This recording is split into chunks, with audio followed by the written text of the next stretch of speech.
하고요. 설명해 주신 대로 저는 2014년부터 새롭게 신설될 과목 재무관리 및 금융공학이라는 과목을 새롭게 강의하게 된 박연이라고 하고요. 일단 간략하게 제 소개를 드리자면 저는 이제 경제학과 관련해서 이제 금융공학을 석사 전공을 하고요. 그 다음에 이제 외국에 이제 로스쿨에서 국제조세를 전공을 했습니다. 그러고 와서 삼일회계법인에서 몇 년 근무를 했었고 지금은 이제 일반 외국계 기업에서 근무를 하고 있는 사람이고요.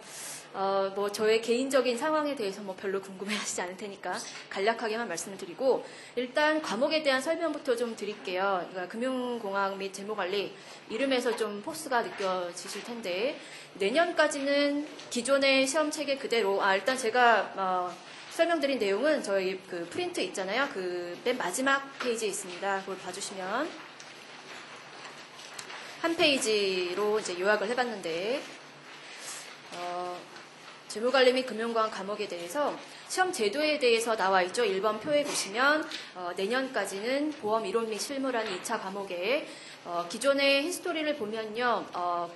평균적으로 한 문제 정도의 출제 비율을 보이고 있어요. 물론 세부적으로 그 한 문제 내에서는 바로 해서 한 두세 문제 정도로 나뉘어지기도 하지만 큰 문제는 한 문제, 많으면 두 문제, 이제 거의 한 문제씩 출제가 되고 있고요. 시험 비중을 보자면 이제 100점 중에서 한 15점에서 20점 정도의 평균적인 점수 배분을 가지고 있습니다.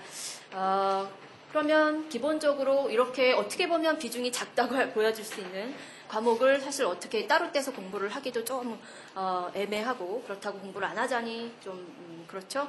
그래서 한번 내년도 시험까지는 어떤 식으로 대비를 해야 될지에 대해서 한번 생각을 해보도록 하겠습니다. 일단 시험 시기는 아까 말씀하신 대로 2차 시험에 국한해서 말씀을 드리면 8월 25일로 예정이 되어 있고요.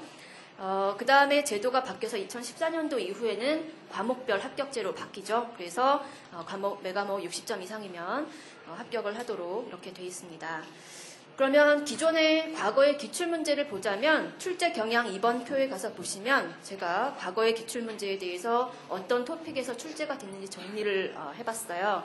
그러면 기본적으로 간략하게 지금 수업할 건 아니지만 도대체 어떤 부분에서 어떻게 출제가 되고 있는지 한번 분류를 적어드려 볼게요. 기본적으로 재무관리를 하면 학교에서 수업을 들어보신 분도 계실 수 있겠지만 재무관리의 궁극적인 목표는 결국은 기업 가치를 측정하고자 하는 거죠. 주주 부의 극대화라는 말을 들어보셨을 수 있겠는데 주주 부의 극대화를 달성을 하려면 기본적으로 회사 기업의 가치가 극대화돼야 되겠죠. 회사의 주인은 주주니까요. 그러면 기본적으로 기업의 가치를 측정을 해야 되는 게 그게 재무관리의 목적입니다. 그러면 가치를 측정하려면 기본적으로 두 가지의 큰 접근 방법이 있는데 그 중에 하나는 소득 접근법이라고 부르는 인컴 어프로치라고 부르죠. 접근 방법에 대해서 안 나오네요.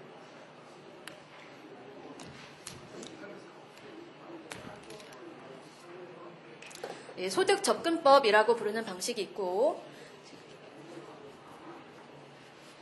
적으실 필요는 없고요. 그냥 간략하게 들어주시면 되는데 나머지 하나는 시장 접근법이라고 부르는 방법이 있습니다. 인컴 어프로치, 마켓 어프로치라고 부르는 방법이 있는데 소득 접근법 하에서는 내가 이 자산의 가치를 뭘로 측정할 거냐, 내가 이 자산을 갖고 있음으로써 향후 미래에 얼마만큼의 캐시플로우를 내가 가질 수 있는지, 미래 캐시플로우를요 얼마 벌 건지죠.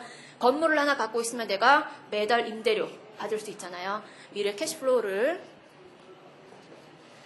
프레젠트 밸류로 현재 가치로 측정하는 거죠. 이게 바로 소득 접근법이에요. 말 그대로. 반면에 시장 접근법은요.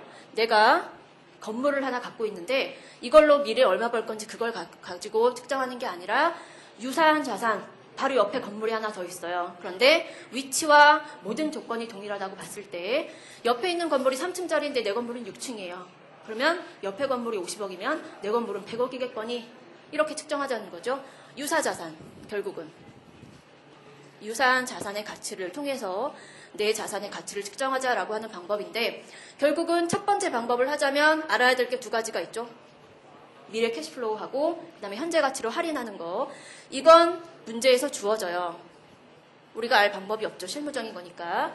그럼 시험에서 키워드는 현재 가치 할인하는 건데 이걸 알려면 할인율을 알아야 됩니다. 할인율은 기본적으로 시장 이자율을 쓰는데 내가 투자자가 기업에게 자금을 대여해줘요. 자금을 빌려주죠.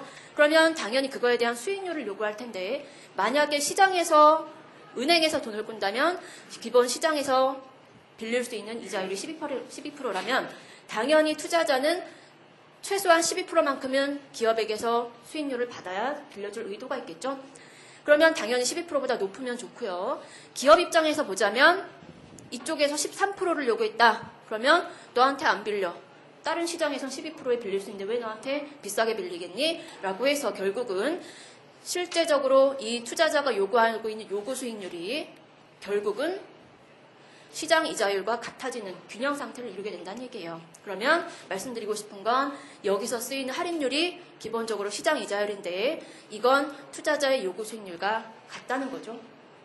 그러면 문제에서 물어보는 건 수익률, 즉 할인율을 물어봐요. 그러면 우리 주어진 자료에서 기출문제를 보시면 그 이번에 출제 경향에서 가장 빈출되는 토픽이 바로 첫 번째 칸에 있죠. 포트폴리오 선택 이론이라고 되어 있는 부분을 내용을 보시면 바로 이 수익률, 기대 수익률, 분산 뭐 이런 것들을 물어보는 문제가 돼요.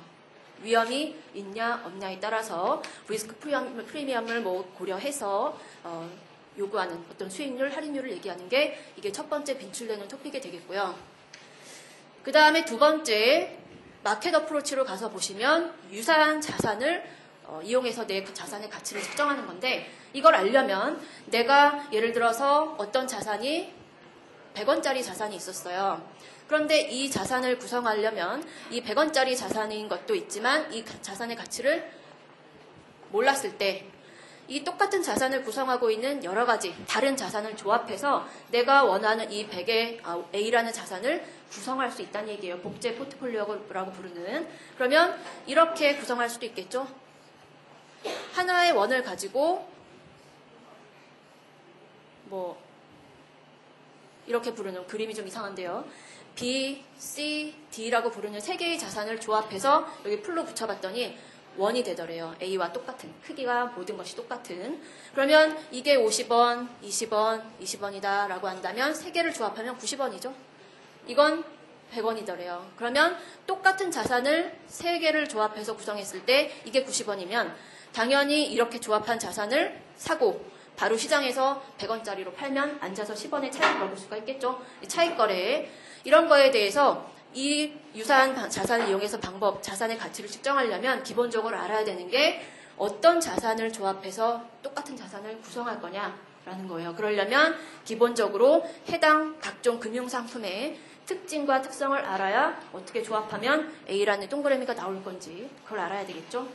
그래서 나오는 게 파생상품이에요. 그래서 두 번째부터 마지막 칸까지 보시면 제가 4칸으로 나눠놨지만 결국은 여기서 보고자 하는 건 각종 채권을 비롯한 파생상품에 대해서 보시는 게 두 번째 시험에서 나오는 토픽이 되겠더라 라는 거예요. 그래서 4칸은 이렇게 흩어져 있지만 결국은 한 가지 공통된 특징으로 볼 수가 있을 거예요. 그러면 기존에 2011년도에는 이 문제에 대한 재무관리 파트에 대한 그 출제 비중이요 많지 않았어요.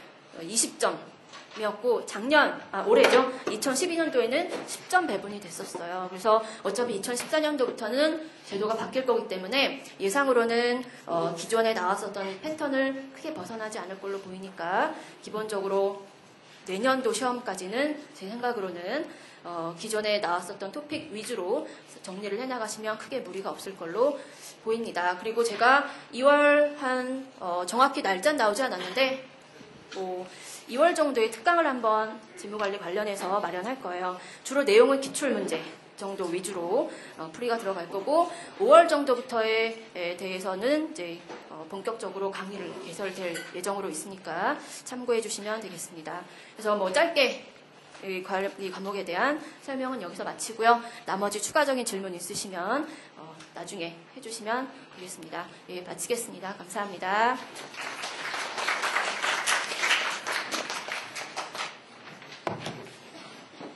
고생했습니다.